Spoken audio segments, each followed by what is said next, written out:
April 5th, 2016.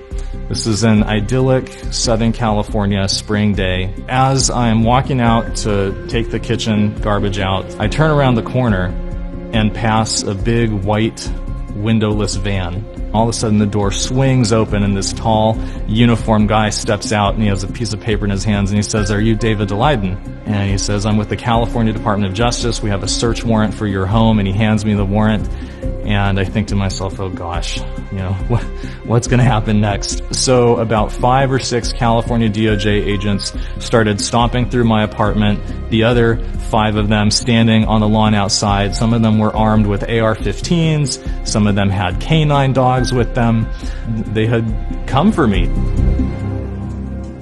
In 2013, I began and orchestrated an almost 3-year-long, very in-depth, comprehensive investigative journalism study about the harvesting and trafficking of body parts from late-term abortions. There's multiple violations and multiple issues that you very quickly start to learn about when you look into it. There's the basic problem of selling body parts, where you're basically creating a system, creating transactions, creating business relationships that incentivize the objectification and the destruction of human beings in order to keep the business going. So for about 30 months, we went undercover with the explicit purpose of partnering with some of the biggest Planned Parenthood abortion clinics in the country to send their technicians in, harvest body parts from the abortions that were being done that day, and then package up the parts and ship them off to different customers all around the country, sometimes around the world. In July of 2015, we began to release the Undercover video series. I had been hoping that this was something that would, that would maybe generate 100,000 views or something. Instead, what happened was even bigger than I could have imagined. Within less than a week, we had close to 3 million views on YouTube of the first video, and multiple congressional committees announcing that they were launching federal investigations of Planned Parenthood's involvement in fetal trafficking and fetal experimentation.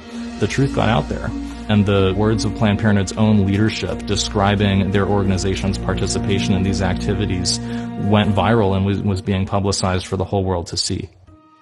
Looking back on it from the information that we know now, I now know what was going on was that Kamala Harris, at the explicit instruction of Planned Parenthood, had targeted me, and me alone, among all undercover video news gatherers in the state of California, to enforce the California video recording law against me and to punish me for speaking the truth about her powerful campaign donors at Planned Parenthood.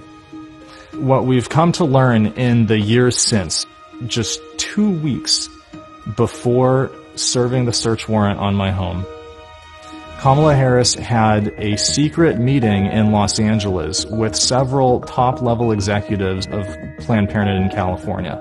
We then found out from the California DOJ investigator reports that Planned Parenthood's top lawyer in California had specifically instructed the California DOJ agents that Planned Parenthood wanted the video equipment and the computers that I was using to publish the videos to be seized, in order to shut me up, in order to prevent me from continuing to publish the truth about Planned Parenthood's involvement in fetal trafficking, and in order to punish me for speaking out with a message that was disfavored by Planned Parenthood and by Kamala Harris in the state of California. I think what people have to understand about organizations like Planned Parenthood and about their political backers like Kamala Harris is that they're shameless, and they will do whatever they have to do in order to promote their agenda. They'll say whatever they have to say, and they are not afraid to use every bit of power at their disposal to force their agenda through.